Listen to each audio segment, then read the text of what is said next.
this guy. All right. Cenk Uygur, that's this guy. Anna Kasparian, that's that person over there. Okay. Anna is a woman. She is. Yes. Your host, a Turkish barbarian. That's right. We should take calls again. No. No. Those voicemails we used to run were hilarious. Do I have him here? Let me see if I have it. No, well, that's a different one. Anyways, okay, twists and turns in today's show. So CNN with an excellent report. How's that for a twist to begin with? Okay, and then not such a good report. So twists and then turns. Okay, Asia Argento. Oh boy, man. Okay, I don't know what kind of trouble I'm going to get myself in that story. Okay, so buckle up, brace for impact. You might want to tell the right wing to set the recorders on record. Anyway, so are there recorders on the internet? Is there anything not recorded on the internet? All right, and then we got two great stories to start for you guys. The McGahn story has an awesome quote, super relevant, and then Rudy, of course, with the awesome quote of "the truth isn't the truth." Yeah, Come on. We'll give you the details on All that. right, so Casper, take it away. All right. Over the weekend, the New York Times published an explosive report indicating that the White House counsel, Don McGahn, is not only cooperating with special counsel Robert Mueller's investigation into Donald Trump's potential obstruction of justice, but that Donald Trump's administration, his advisors, and his personal lawyers are completely unaware of the extent to which McGahn has been testifying and the information that he has given to Bob Mueller. The story is insane, and it shows a pretty significant divide among Donald Trump's personal lawyers, or at least previous personal lawyers, and the White House counsel. There's a lot of backstabbing, a lack of trust. I'm going to give you all the details right now.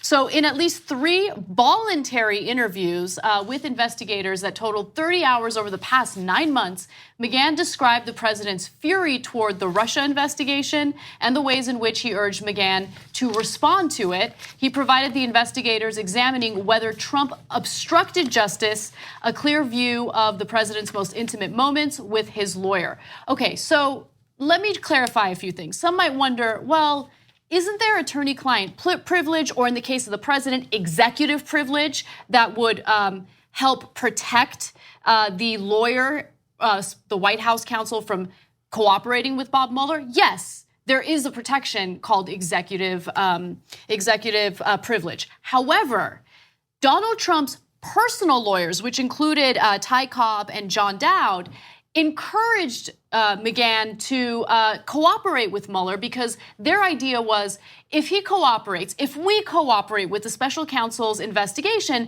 this will all go away. Then there will be proof that there was no obstruction of justice and that there was no Russian meddling, or that at least Trump is not guilty of any wrongdoing. Okay, so there was 2 massively wrong assumptions in this series of events.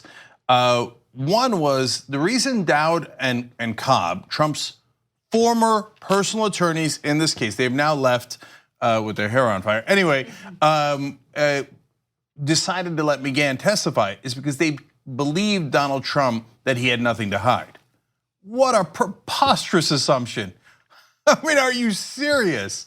I know that they barely knew him at the time, but of course Donald Trump has something to hide, of course. So they thought, oh, well, he didn't do it, so there's no harm in McGahn talking to Mueller. If you thought he didn't do it, you would be correct. But you believe Donald Trump?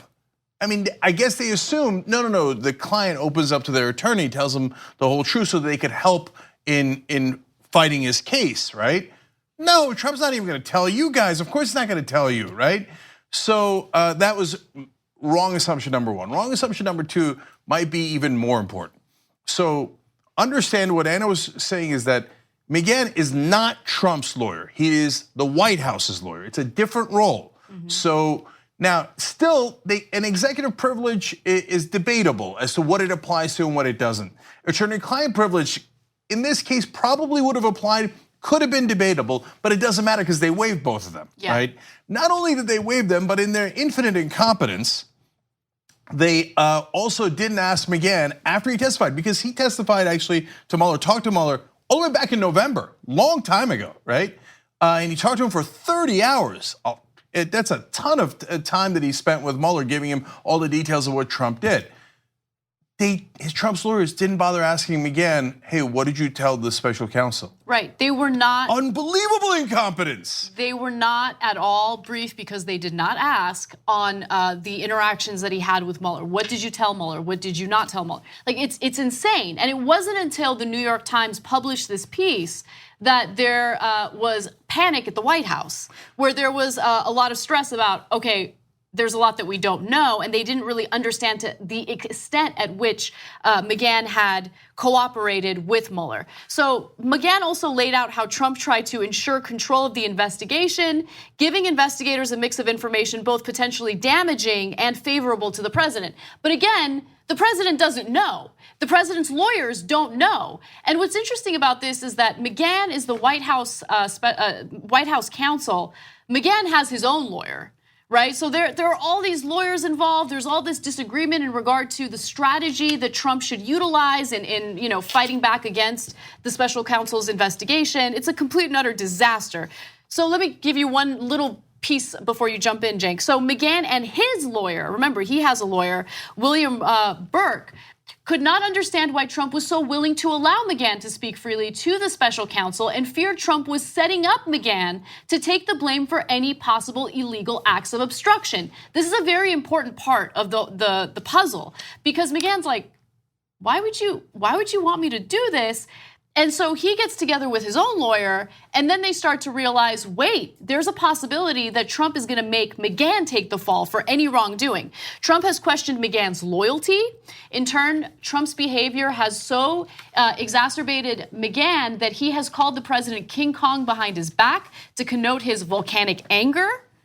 So they don't like each other. They're not getting along. There's a question of loyalty. And at the same time, McGahn is being encouraged to answer Robert Mueller's questions. Which leads us in a second to massively wrong assumption number 2.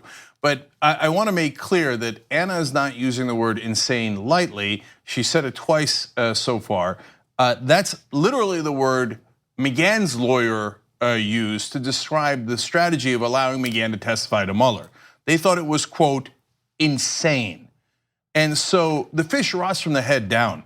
Trump is monumentally stupid. I've told you that 100 times because it's true. And the rest of the media and even his own lawyers and even political actors in Washington don't understand the depth of it. And it's relevant. So it's relevant in this case to assumption number 2. So they get this note from Trump and his lawyers saying, yeah, you can testify. They're like, you guys know what we know? We're the White House counsel. That's insane. They're like, oh, it must be his strategy to throw McGahn under the bus and say that he just took McGahn's advice to obstruct justice, because that's what Nixon did to his White House counsel, John Dean. John Dean wound up going to jail. So McGahn's like, I'm not going to jail. And so he says, and it's now in this New York Times report, that he answered Mueller's questions honestly and I think it was fulsomely, yeah. Which is a fun word, okay? Meaning like, no, I gave him everything I got, brother, because I ain't going to jail, right? Yep. So then they realized later, oh no, it turns out Trump didn't have that strategy. So I'm going to quote the New York Times here. As the months passed on, it became apparent that Mr. McGahn and Mr. Burke, that's his lawyer, had overestimated the amount of thought that they believed the president put into his legal strategy. What did I tell you? He's an idiot. He didn't have a legal strategy. He's never had any strategy. There is no 3-dimensional chess. There's no 2-dimensional chess. He'd be lucky to make it through a game of checkers. So he let McGahn testify because he's an idiot and he is insane. He's like, oh, I got this. Sure, yeah, okay, yeah, let him testify. He gave 1 million documents. And by the way, you can give him credit for transparency that he gave 1 million documents and let McGahn testify. And if he was really innocent and Mueller comes out afterwards and goes, oh, no, they were open and transparent, at least on those counts, and it turns out they didn't do it, then I take it back. And it turns out, hey, he was transparent for a good reason. But my guess is, and now McGahn and his lawyer's guess is, oh no, this moron, he wasn't gonna throw us under the bus. He just had no idea what he was doing. We need to talk about a relatively new show called the Republic, or UNFTR. As a Young Turks fan, you already know that the government, the media, and corporations are constantly peddling lies that serve the interests of the rich and powerful. But now there's a podcast dedicated to unraveling those lies, debunking the conventional wisdom. In each episode of On the Republic, or UNFTR, the host delves into a different historical episode or topic that's generally misunderstood or purposely obfuscated by the so-called powers that be, featuring in-depth research, razor-sharp commentary, and just the right amount of vulgarity. The UNFTR podcast takes a sledgehammer to what you thought you knew about some of the nation's most sacred historical cows. But don't just take my word for it. The New York Times described UNFTR as consistently compelling and educational, aiming to challenge conventional wisdom and upend the historical narratives that were taught in school. For as the great philosopher Yoda once put it, "You must unlearn what you have learned." And that's true whether you're in Jedi training or you're uprooting and exposing all the propaganda and disinformation you've been fed over the course of your lifetime. So search for UNFTR in your podcast app today and get ready to get informed, angered, and entertained all at the same time.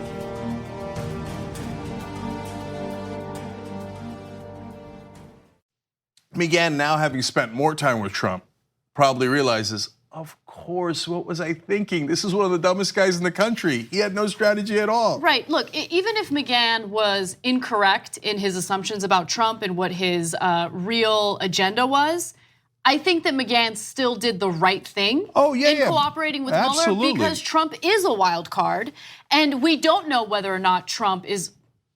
I mean, I would speculate that Trump has obstructed justice. I mean, there's so many examples. Firing James Comey is one example. Constantly badgering Jeff Sessions for recusing himself is another example. I mean, these are all things that he's doing very publicly.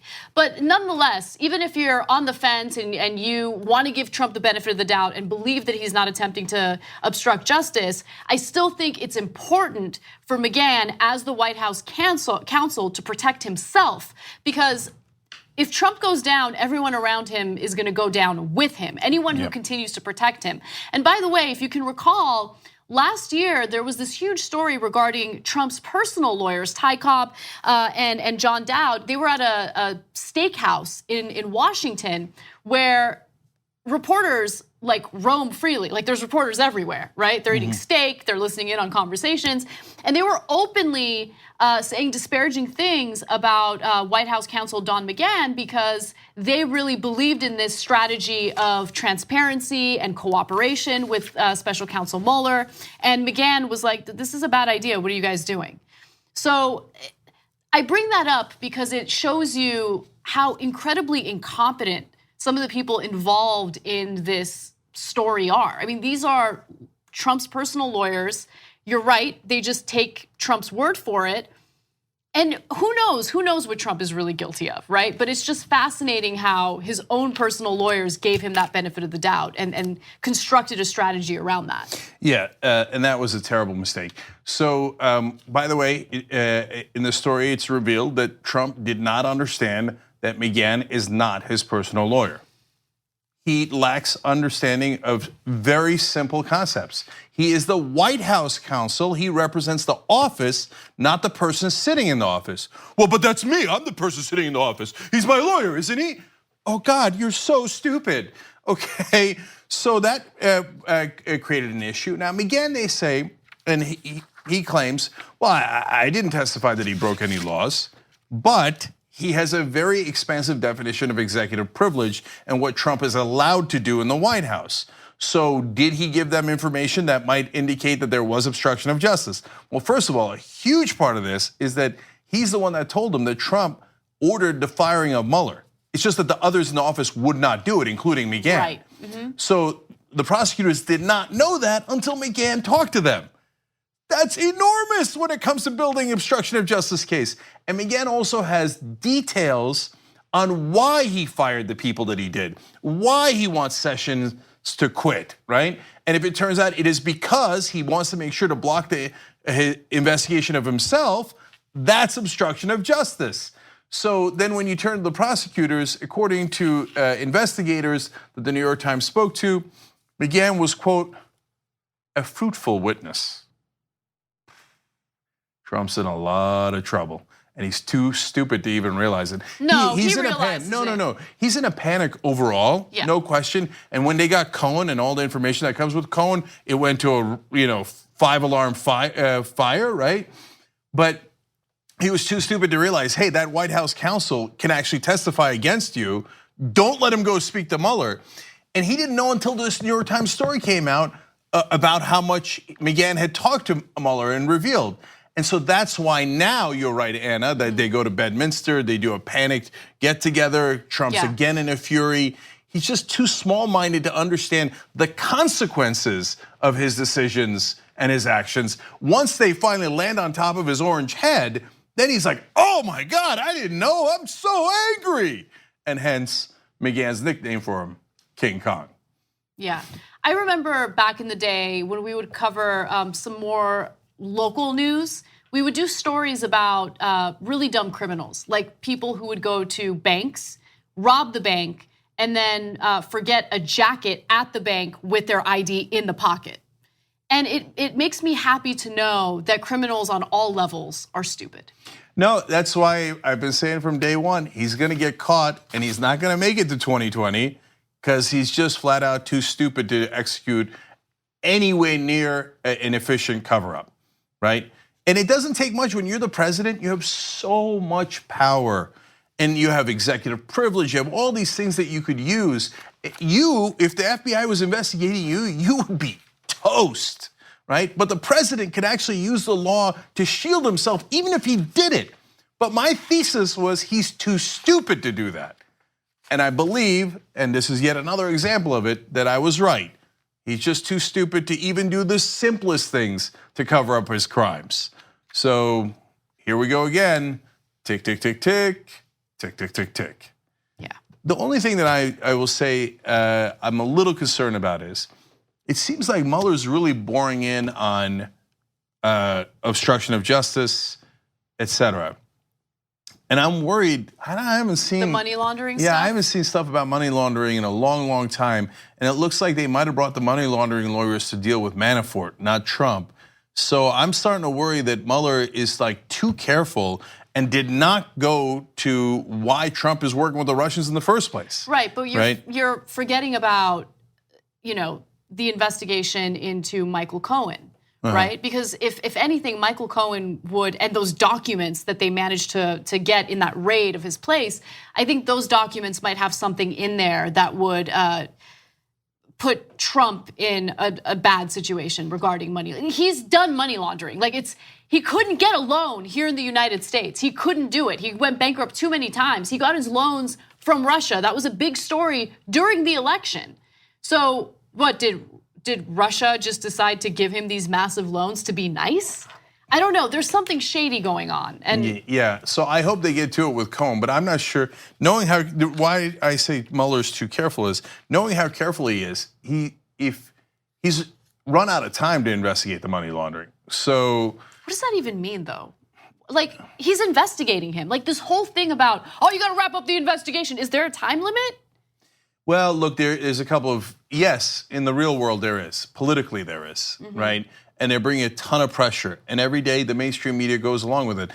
Look, so they're tough on Trump in other ways. But on that talking point, they should be like, he's done what he's done. Okay, yeah, go ahead, keep crying about how it's taking too long. That's irrelevant, right?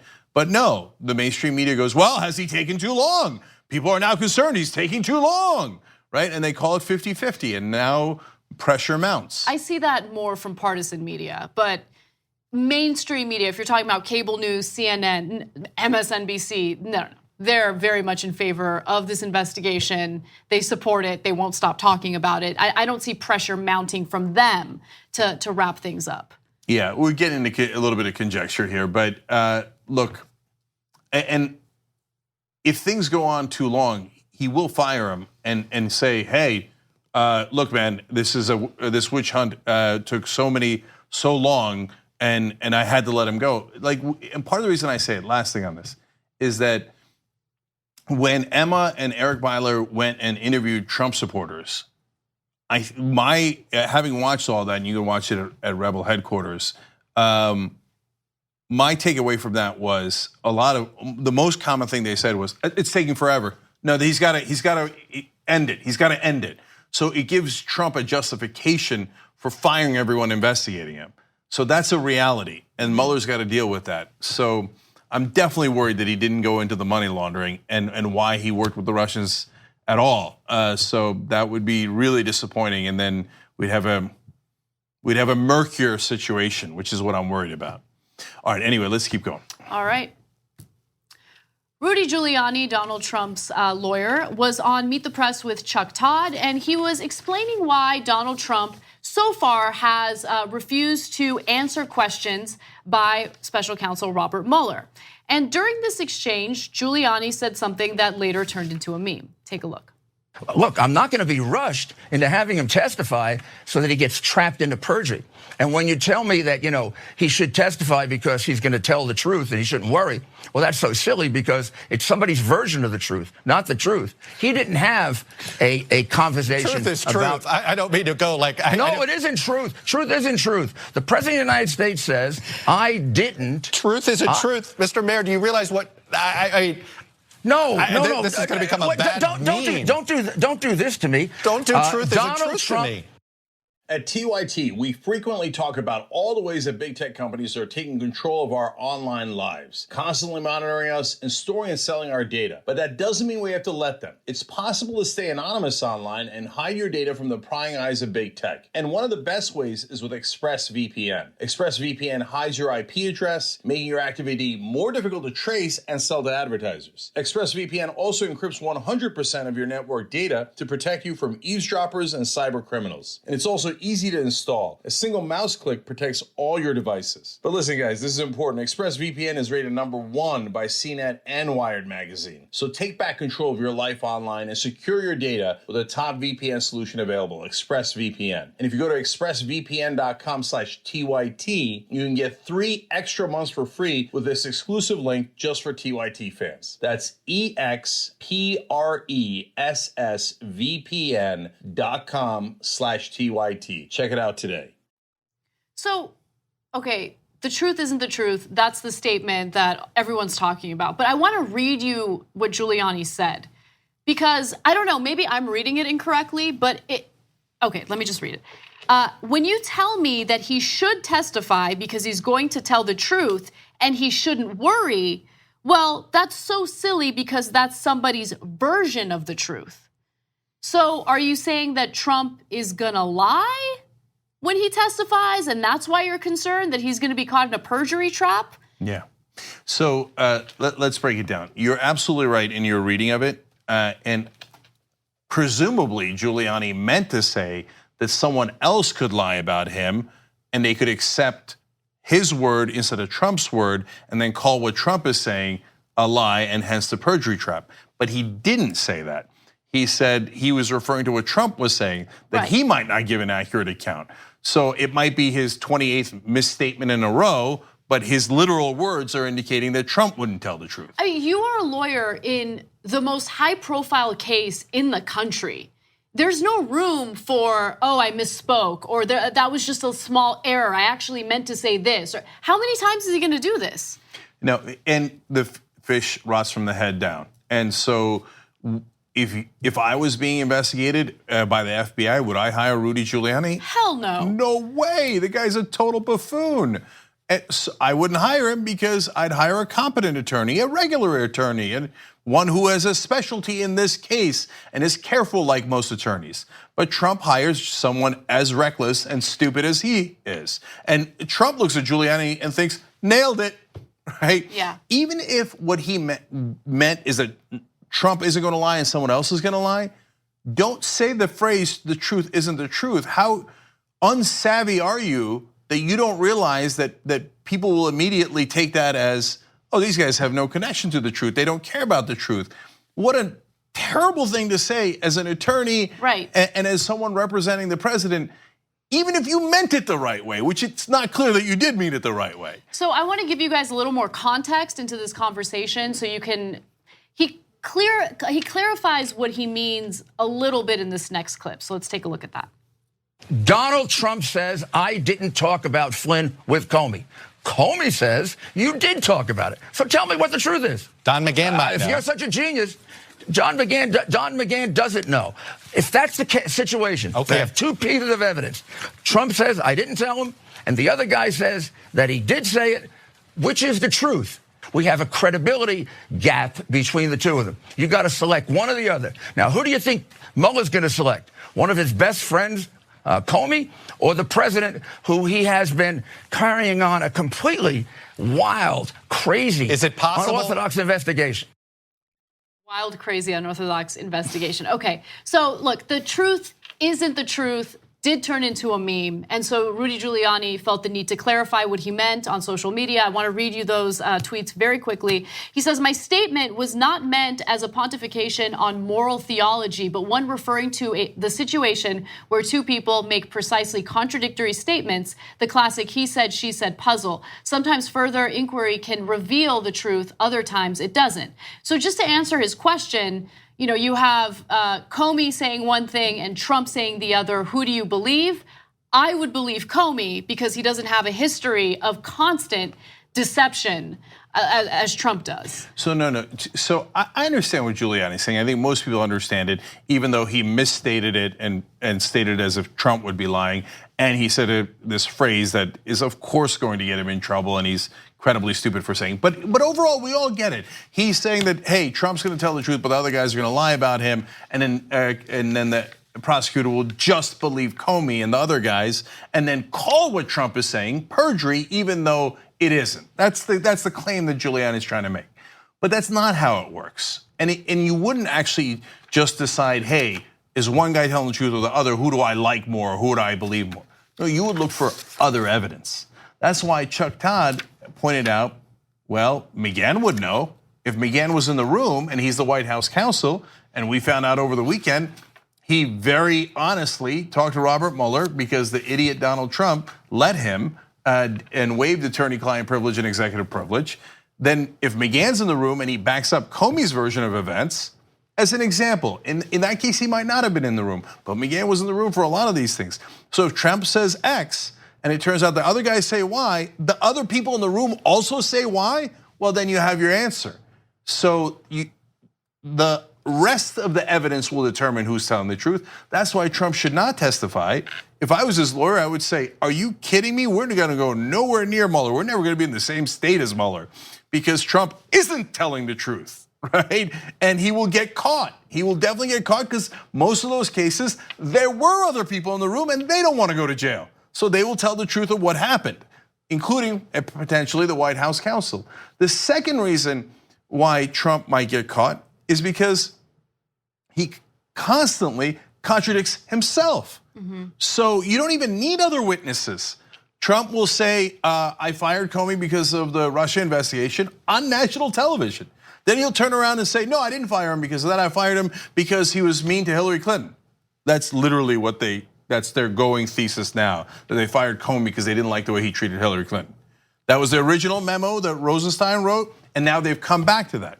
But you contradicted yourself, so you're by definition lying in one of those cases. And not only that, I mean, think about the way he tries to slander Robert Mueller or James Comey. I mean, Robert Mueller has been a lifetime or lifelong Republican, but he keeps painting him as this Democrat who's on a witch hunt.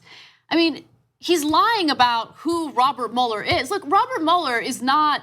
It's funny because in this weird topsy-turvy world, you find yourself as a progressive defending Robert Mueller when in any other situation, any other scenario, Robert Mueller is not someone that we would typically defend.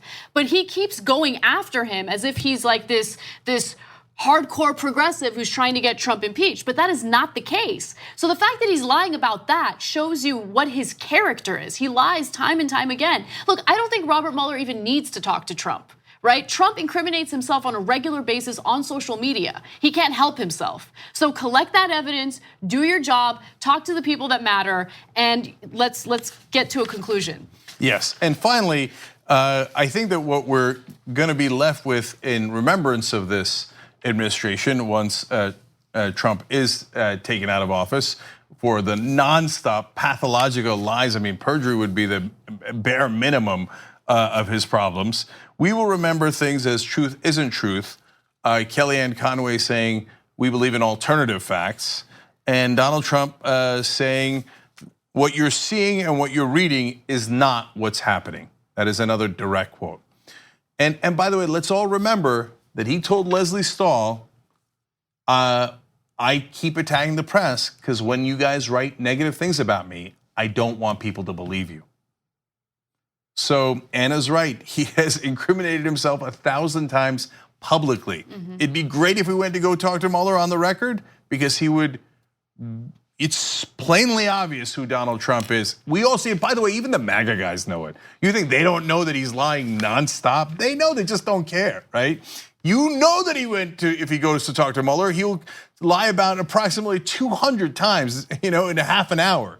So, but even if he doesn't, he's still toast for all the lies he said in public, let alone the obstruction of justice, let alone the underlying crime. I hope so. I'm not as optimistic. I think even if he's found guilty, somehow miraculously he'll be able to skate through this. No. Like Oksana Bayul style. Do a triple double. Wow. Yeah. Random old school skating reference. I know skating. Didn't he collude with Oksana Bayul? Just kidding, okay. Anyway, hopefully we'll find out soon enough. And the law of physics still do apply. I don't believe that Donald Trump has any magic. I think that eventually life will catch up with him. And that eventually is pretty soon. So, all right, we gotta take a quick break. When we come back, we will give you the excellent report from CNN. That's a nice twist. And on a very important story. And then the fairly terrible report from CNN on a completely different story. So we'll be fair about both of those. All right, we'll come right back.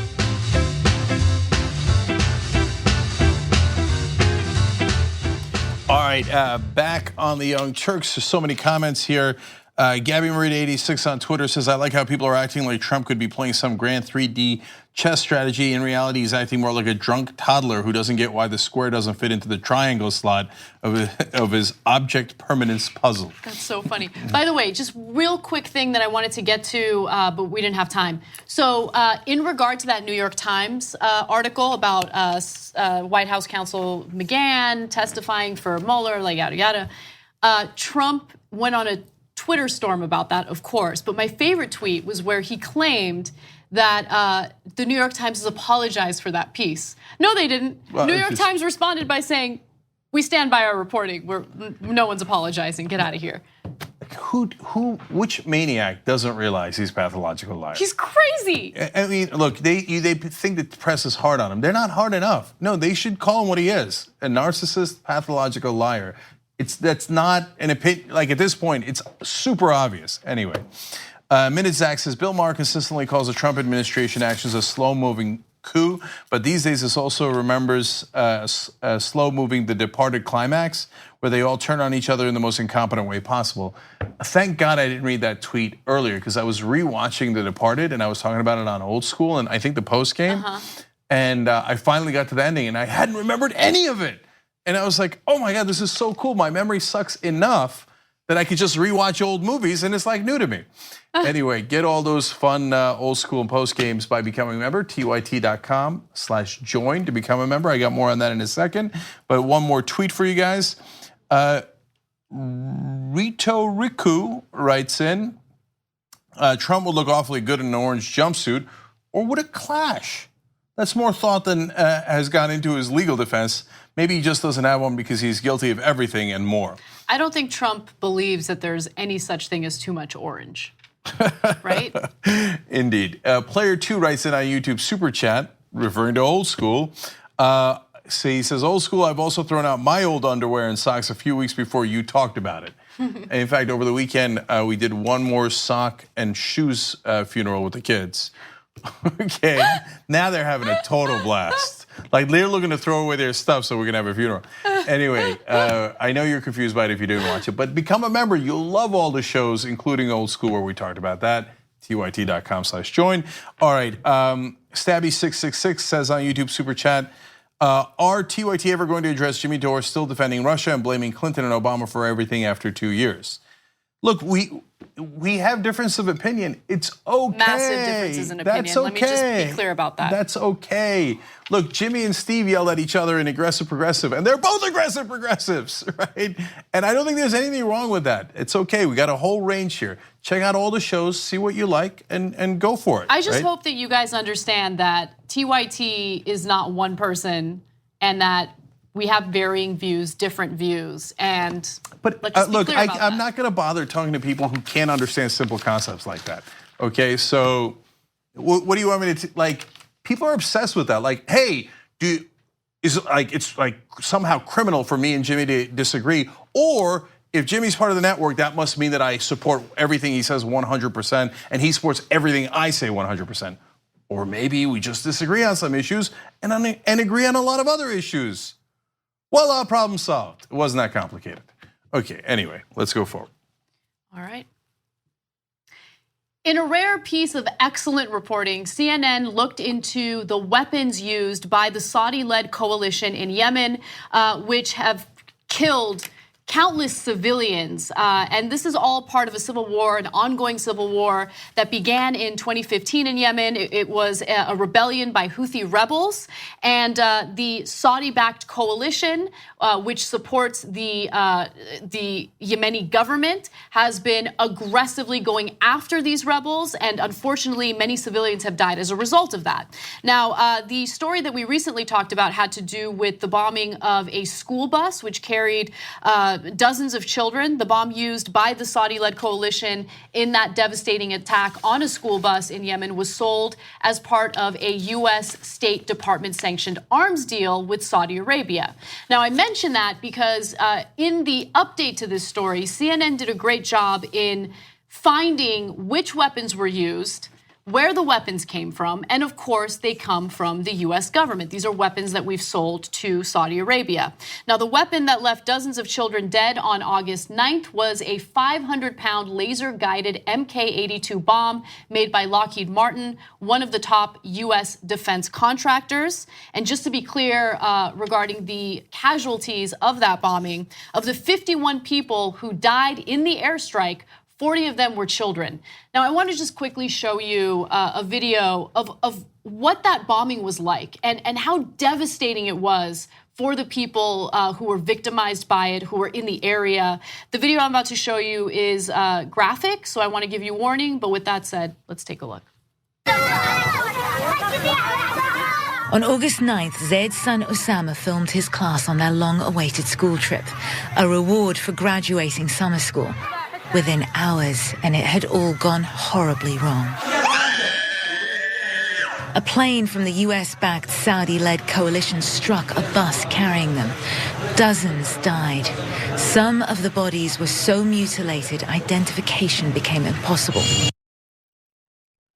Okay, so first of all, I want to give credit to CNN for an excellent report. We oftentimes criticize them for just taking what the Pentagon says at face value, et cetera, but credit where credit is due. Terrific reporting here.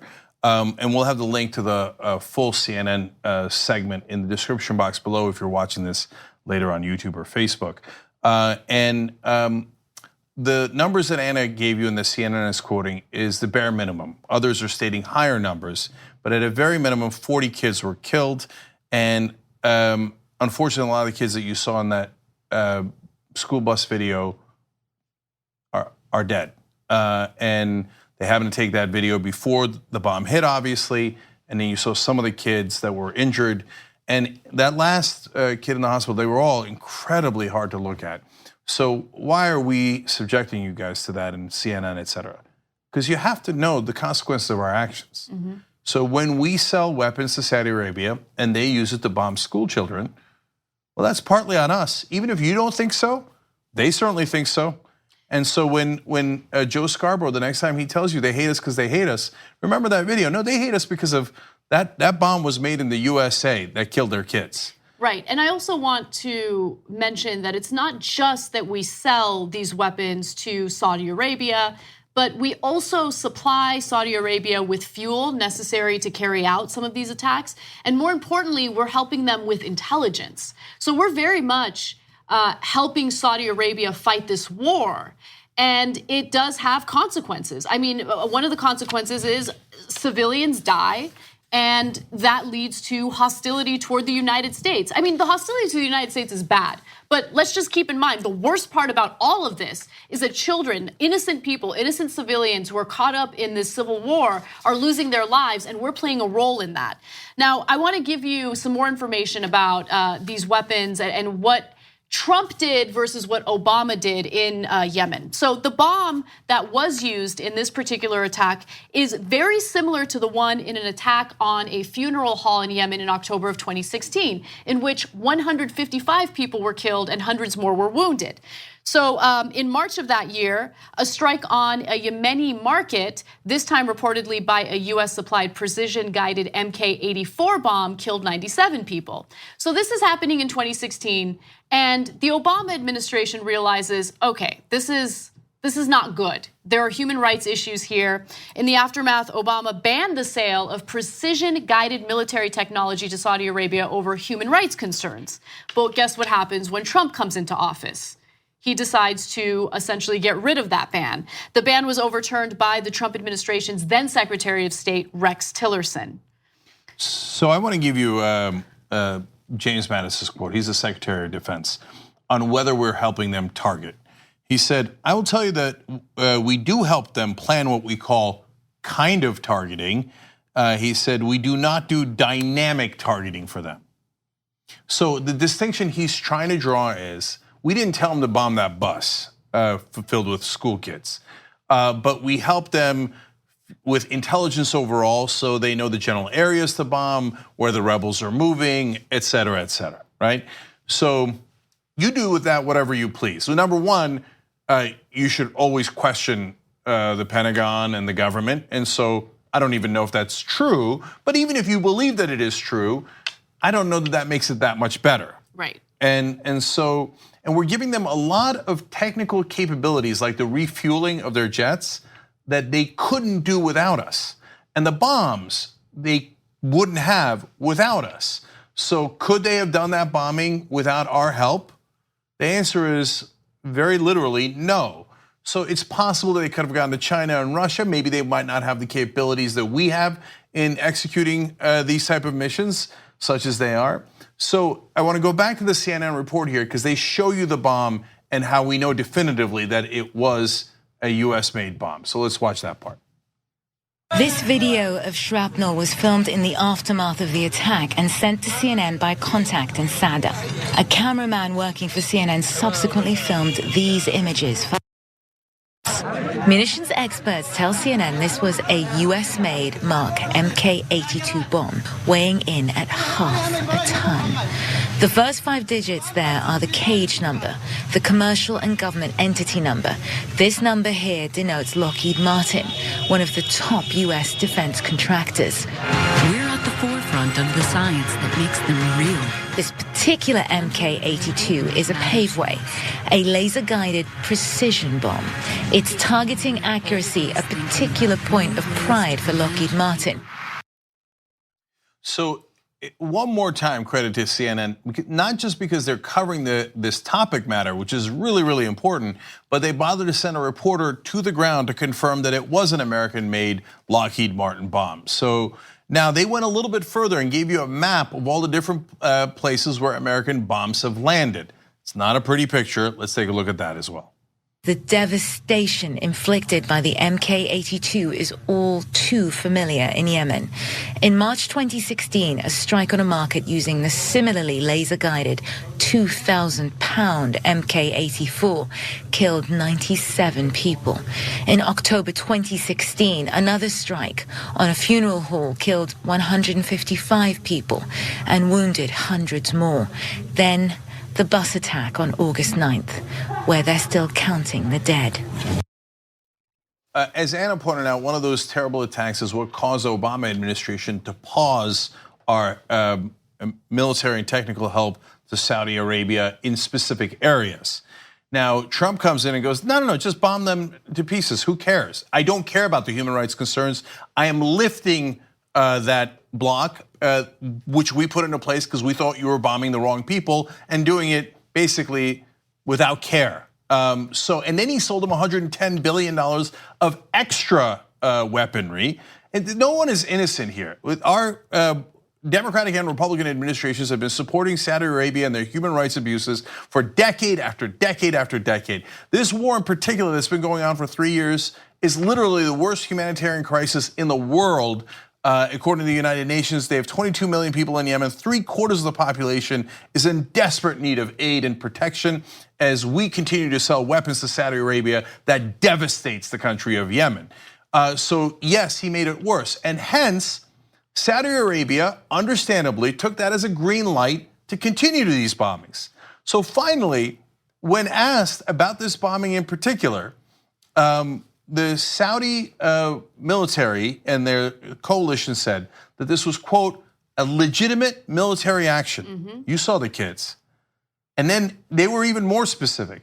They said that it targeted Houthi leaders that were responsible for recruiting and training young children and sending them to the battlefields. In other words, yeah, we meant to hit that bus full of young children because we thought they were going to be trained to be rebels by the Houthis. You saw the video on the bus. Did they look like they were being trained? They were on their way back from a picnic. They were so excited because this was their rare treat for going through summer school. They weren't getting trained as rebels. They just obliterated that bus full of kids. And part of the reason is we gave them the green light and then we gave them the bombs and then we showed them how to use it. They don't hate us because they hate us. They hate us because of our actions. Yep.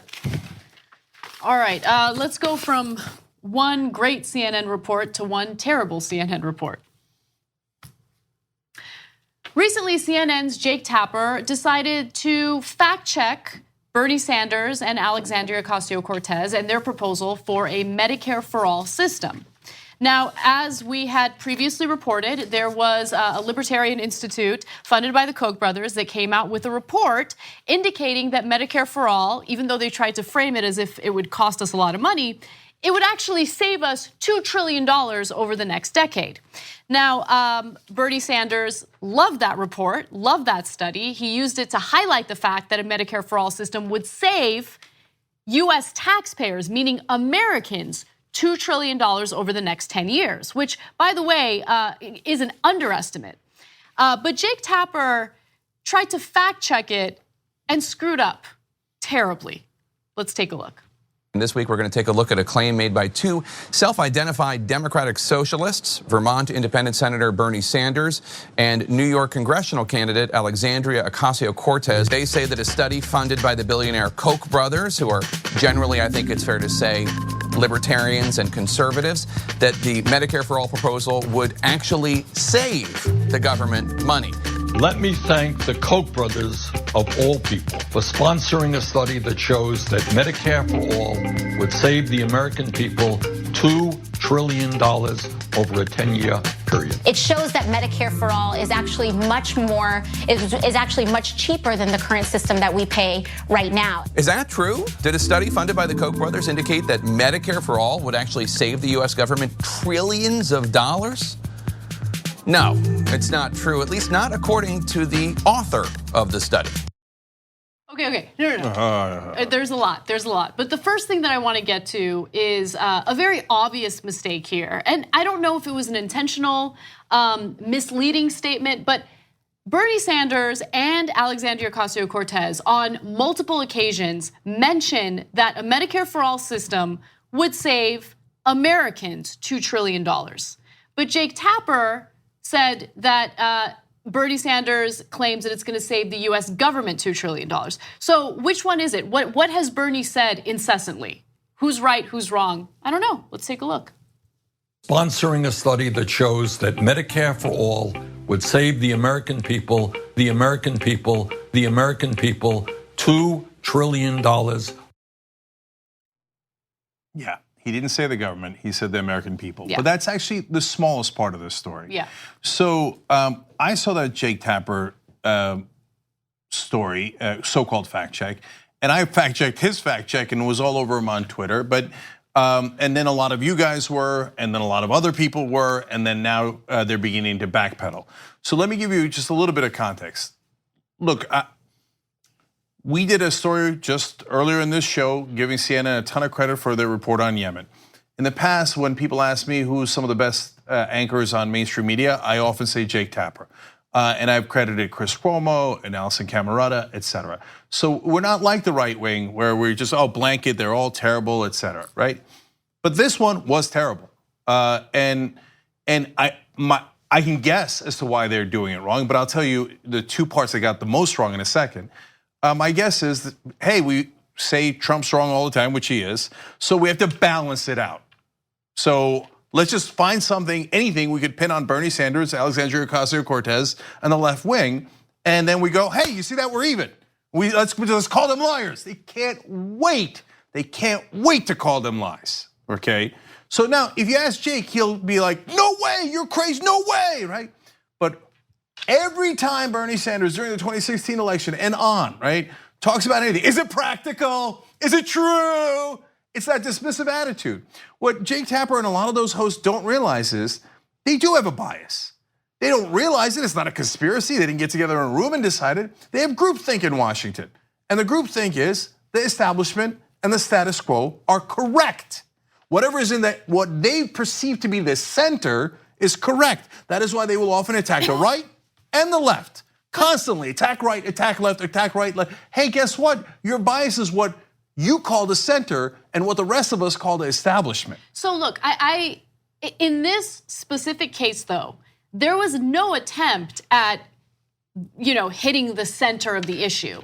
Because if you are trying to be objective and then do what CNN usually does, which is fail at that and actually end up being neutral, you would at least have the decency to reach out to Bernie Sanders or reach out to an expert other than a super biased individual who's funded by the Koch brothers to get their side and try to figure out whether or not the claims made by the author of the Koch brothers funded study, if those accusations are true, right? They didn't do that. They didn't reach out to anyone. They just took the study. They took the word of Chuck Blauhaus, who authored that study, at his word, and they didn't ask anyone else. They didn't ask an expert. They didn't reach out to Bernie Sanders. They didn't talk to Alexandria Ocasio-Cortez. In fact, in the next video, Tapper says the thing that actually frustrated me the most, which was essentially giving the benefit of the doubt to someone who's been funded by the Koch brothers to essentially lie about a Medicare-for-all system. Take a look. Now, while it's true that the Koch brothers have given millions of dollars to the Mercatus Center at George Mason University, and an AP investigation earlier this year suggested that the Koch brothers do have control and influence over the hiring and firing of professors, we should note, for whatever it's worth, the authors of this study said the Koch brothers did not influence them in any way. No, you shouldn't note that. You shouldn't note that. You just mentioned that they have a say in the hiring and firing of professors in departments that they're funding. Really? You think that they have absolutely no say over what this author publishes? The Koch brothers have been funding these fake scientists for years to put out climate denial studies, okay? that's what they do. That's their business. It's propaganda to protect their profits. Now, two points about that. One is, if you go ask the author, hey, are you lying on behalf of the Koch brothers? Do you think he's gonna say, oh yeah, of course, Jake, you caught me, and Bernie caught me, yes. Yeah. I got hired to tell people that Medicare-for-all is bad, because that's what the Koch brothers believe. So, but okay, you caught me red-handed. So that's a useless thing to ask them. But secondarily, more important in my opinion, is not whether the Koch brothers wrote a memo in the middle of that study saying, hey, remember I'm paying your checks, and if you want the checks to clear, you're gonna write what I tell you to write. No, they hired that guy in the first case because they knew what he was gonna write. Did they hire a progressive to be in that position? No. Did they hire a normal scientist, economist, whatever it might be for that position? No. Do they hire one of the 97% of world scientists to study climate change? No, they hired the 3% that deny climate change. And that 3% know they're gonna get paid by the Koch brothers. I'm talking about, of course, a different topic in that case. In this case, it's all in the hiring decisions. So when you go say, no, but I asked the author and he says the Koch brothers didn't interfere, it's kind of a preposterous caveat. Also, Bernie Sanders has been touting a Medicare-for-all system for a very long time now. And so I find it fascinating that the update to this story is this study that was funded by the Koch brothers. And the framing of this whole fact-checking video is all about fact-checking Bernie Sanders rather than fact-checking the study. Exactly. So that leads us to inaccuracy with this fact check number 2. One was America, the American people or the government. The second is just saying, hey, I went and asked the author, and the author insists that Bernie Sanders is wrong, is not a fact check. CNN has several $1 billion at a minimum, and then all the fact checking organizations you're working with, that's their job. You could actually check the actual facts instead of going and calling the author. Oh yeah, your Koch brothers paid you to do that, and you say they didn't interfere and that Bernie Sanders is wrong. Okay, well you say he's wrong. Okay, I'm going to tell everybody that he's wrong, right? Do the actual fact check. Do the actual fact check, which now leads us to the most important part. So what's actually true? Even in the middle of Jake Tapper's story, he concedes that if you pay the Medicare rates, which is by definition what you would do in Medicare-for-all, that the study, even the study, and even the author concede that yes, it would save the American people $2 trillion. Their only caveat, and it is preposterous. It's not preposterous in the real world of, hey, how is it going to be applied? It's preposterous in the caveat, in the context of this fact check. Their only thing is, well, it could cost more. Maybe Medicare will wind up paying higher rates to doctors and hospitals because they might not take it. Okay, that's an interesting conversation and debate to have. But did the study say if you apply Medicare rates in Medicare-for-all, it would save $2 trillion? Yes, the correct answer is yes. That is indisputable. So now Jake Tapper, CNN, etc. You know that's indisputable. So now it's on you. Are you going to correct it? And how thoroughly are you going to correct it? And are you going to admit that you were wrong? Or are you going to say, well, that's embarrassing. I don't want to actually admit facts because they're embarrassing to me. So I'm not going to admit it. That's on you guys. By the way, if you are infuriated, if you're angry at Jake Tapper's video, the next portion of his fact check video will probably frustrate you even more. I'm gonna skip ahead, guys, to video 10, because this was, in my opinion, the most insulting part of all of it. Take a look. Now, we're not here to make a judgment on the viability of Medicare-for-all, and we have no idea if the Koch brothers influenced the writing of this Mercatus Center study. But it does seem pretty clear that the presentation being made by Senator Bernie Sanders and Alexandria Ocasio-Cortez about this study lacks a lot of context, and the author of the study says they are not being accurate. A reminder to all you politicians out there, you're perfectly entitled to your own opinions, not to your own facts.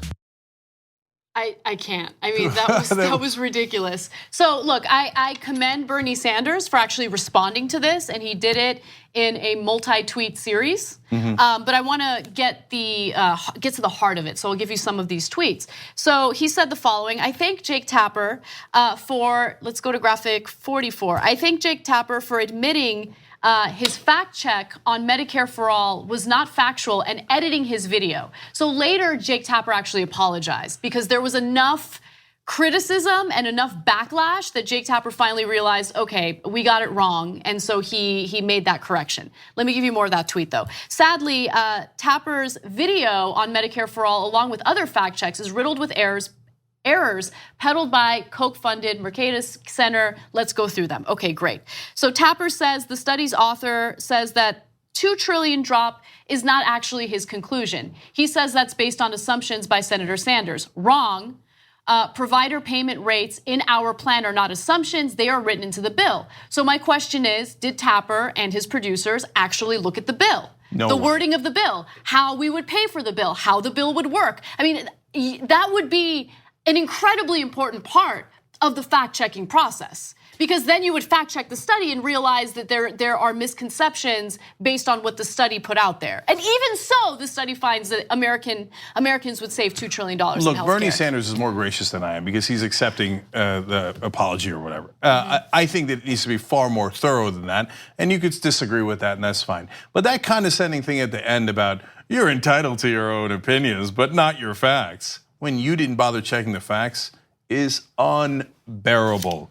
Are you going to tell me now that Jake Tapper and his producers read the bill?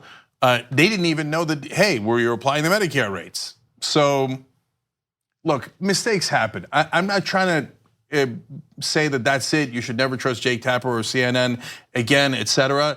But what I think we're being reasonable. What I think that the mainstream media oftentimes lacks is the context of their own bias. That things that are funded are considered legitimate. Things that are what they consider centrist politicians, which I think are massively right-wing politicians, and polling indicates are out of touch with the American people. They consider centrist, and they favor greatly. If Claire McCaskill, now that's a Democrat, if Claire McCaskill says something, Jake Tapper and CNN takes it way more seriously.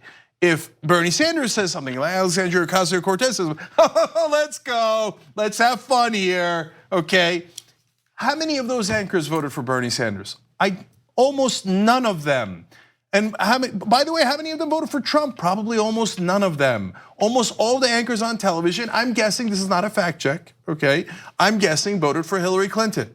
But they never thought in their, hey, isn't that a weird coincidence that we all agreed that the so-called centrist Democrats and Republicans, Marco Rubio and Jeb Bush and Hillary Clinton, are awesome. And somehow the left wing and the right wing are terrible. That's funny. I wonder if somebody hired us because they knew we thought that.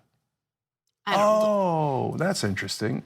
And I know that you're gonna find that outrageous because that gets to the core of why you were hired in the first place. But do you see them hiring a lot of Bernie Sanders supporters as anchors on cable television? I don't see that. You think that that's an accident? It's just a coincidence. More importantly, I mean, forget about anchors, right? They're still playing this ridiculous game where they're all pretending to be objective. What's more important to me is what kind of guests do they have on their panel debates? Because they have absolutely no problem hiring nonsensical maniacs like Scotty Nell Hughes in the past, who was a huge Trump surrogate, huge Trump supporter.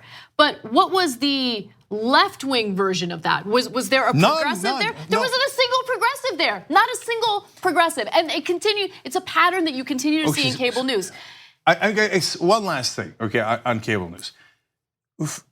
If you guys care, and it's obvious, generally speaking, that you don't care what progressives think, and I know that comes like a big surprise to you because the right wing has been yelling at you and calling you liberal media for 40 years, so you internalized it. You're not remotely progressive or liberal, okay? You are part of a multi-billion-dollar corporation, and so when you say, well, yeah, but I have to have Trump people on because Trump won and they're apparently half the country. Well, the other half of the country are progressives, and someone who supports Hillary Clinton and Joe Manchin is not necessarily a progressive. You didn't check your box. Well, everybody I know is a Hillary Clinton supporter. No, but most of the country didn't like her. That's why they didn't vote for her, okay? So when you say, hey, I every once in a while have Nina Turner on, that actually proves our point.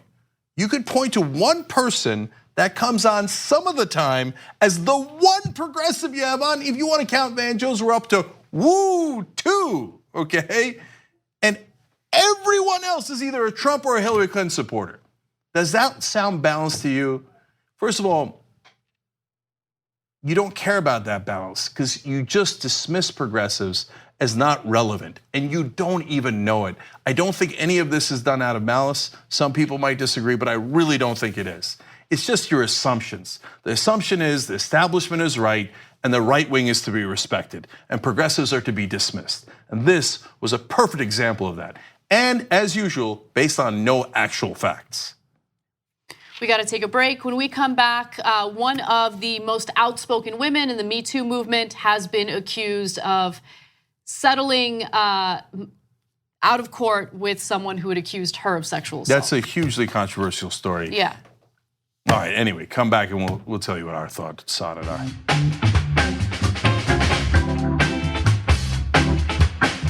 All right, back on the Young Turks. Cenk and Anna with you guys. Lots of comments. Only have time for a couple. EF Huso writes in on Twitter, what do people want? An echo chamber that agrees with you at all times. You want that mentality? Watch corporate news. TYT is actually an open forum of ideas. Thank you for saying that. We really, really appreciate it, and we try hard to do that. We appreciate you noticing that. And of course, if you want to be part of the Young Turks, when you sign up to become a member, you help support what we do. And if we weren't here, I don't know, there's a lot of other video outlets doing this. So tyt.com/join. Thank you guys for making that possible. Juan Lanuza writes in, these people are not journalists. The whole point is to do your job and research the topic you're talking about. Jake Tapper is a hack. So Juan has a stronger opinion. That was on YouTube Super Chat. Last two also on this topic, back to Twitter. Gentleman's Hall says, that level of misinformation should never come from an outlet which can afford to have 50 researchers on staff at all times. There are dozens of studies on universal health care which state how much money it saves and the quality of care people receive. Look, I can attest to the fact that, maybe we'll talk about this more in the postgame too. When I was at MSNBC, I literally had more producers than I knew what to do with. I could have them doing research all day long if I wanted. So that's a fair point in that tweet. They have the producers, they have the money, they have the resources, and they somehow do the shittiest job of any so-called journalist in the country. Like, do you know how infuriating that is? Like, if we had those resources, do you know what we would be capable of doing? But we'll never get those resources, right? We'll never get the advertisers who want to dole out a ton of cash because we're not going to play by their rules. Anyway, I'm going on an unbearable rant right now because it's frustrating. It's frustrating. No, we will get those resources. tyt.com/join. Okay, anyway, last one. Adam J 2048 says, nobody told Jake Tapper that healthcare was so complicated. All right, by the way, I just gotta say, we'll talk more about it in the postgame, but did it never occur to a single mainstream cable news anchor that perhaps you should look at other countries and how they pay half of what we pay per capita and get better results? Like, that never occurred to you. Like, you just look at it in the context of, I don't know, but the Koch brothers funded study tells me that's not true. What are the actual facts? All right, anyway, all right, let's keep going. All right. One of the earliest participants and most vocal participants of the Me Too movement was a woman by the name of Asia Argento. She was also in a relationship with Anthony Bourdain, and she had alleged that Harvey Weinstein had sexually assaulted her when she was extremely young, in her early 20s. Now there has been a report indicating that she had paid hundreds of thousands of dollars to her own accuser in an effort to, keep him quiet so he wouldn't share his story publicly. Now, I want to be clear that part of this settlement did not indicate that there was an NDA, non-disclosure agreement, because it's in the state of California, and in California, NDAs are not allowed in this context. However, the details of this settlement are jarring, and we're going to give you those details and have a discussion about it.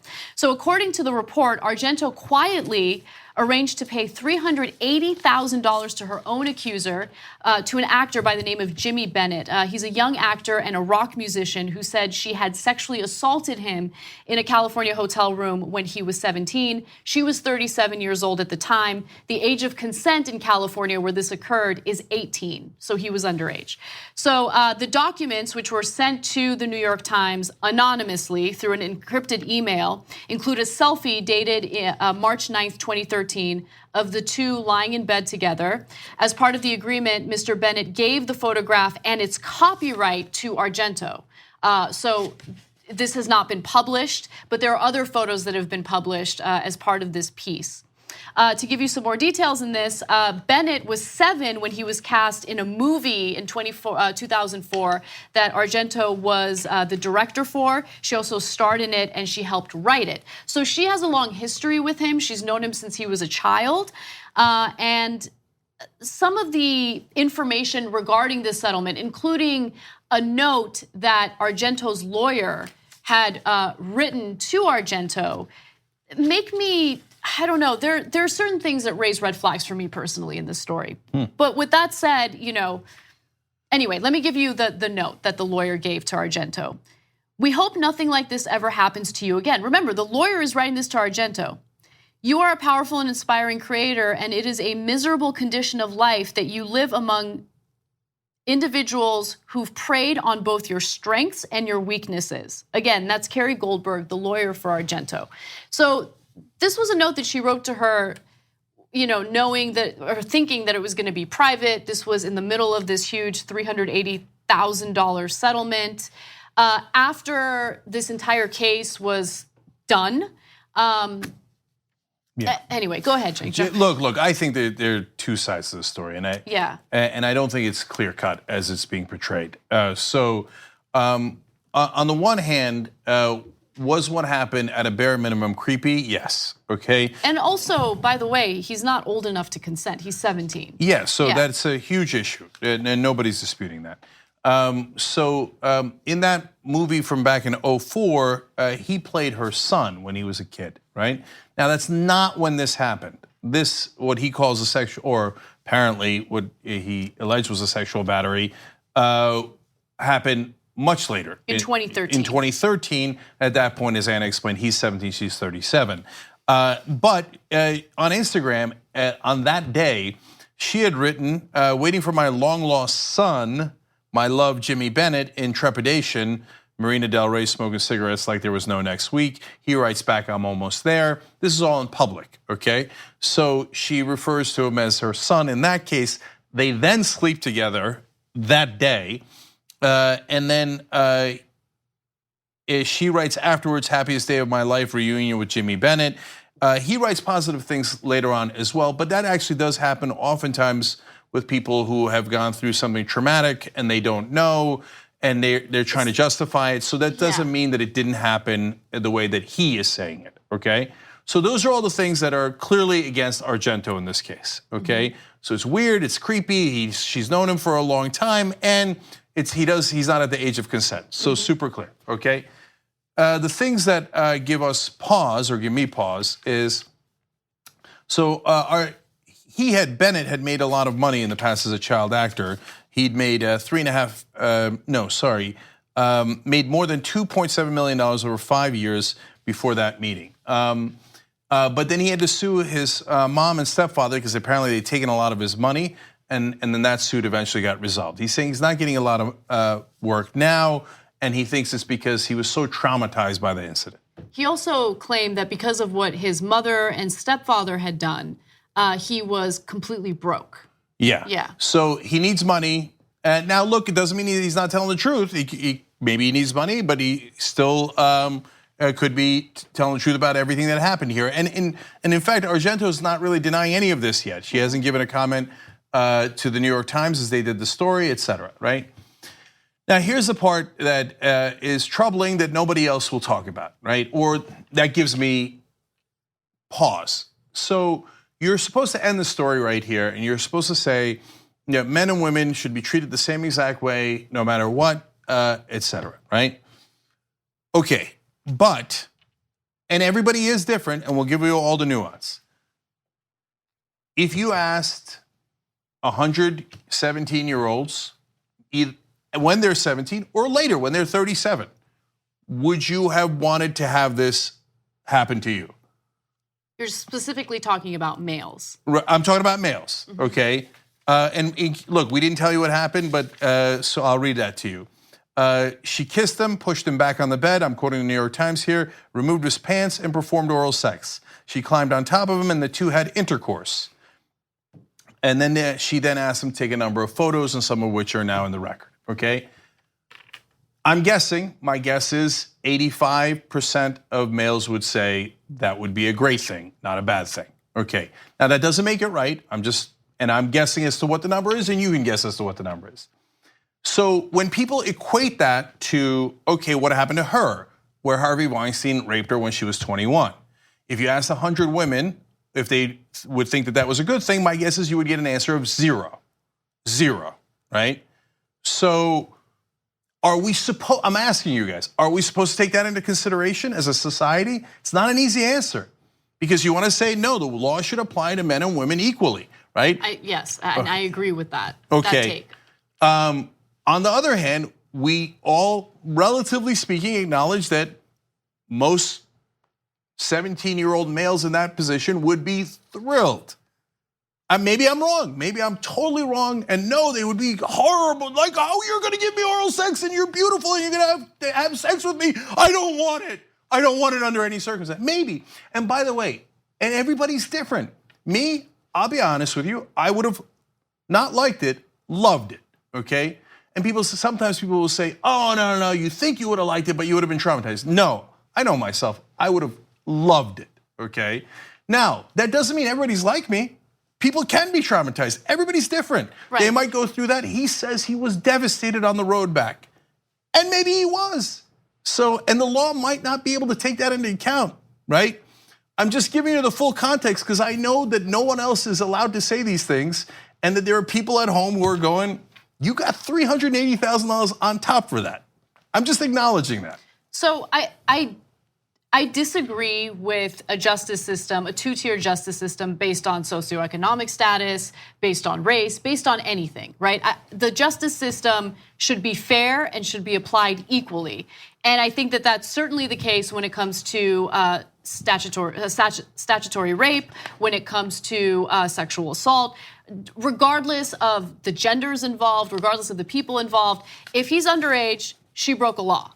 And a male in this situation would have to deal with a pretty strict standard in our justice system.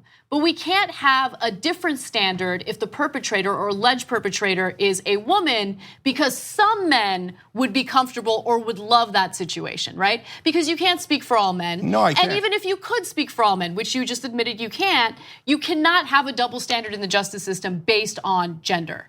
Okay, I'm just laying out what the different range of thought here is. So he says that he began to feel on the ride home extremely, quote, extremely confused, mortified, and disgusted. And that is totally possible. So I guess the bottom line is, as we now go around judging Asia Argento, I'm asking you to keep the full context in mind, and then you make any judgment you're comfortable with, okay?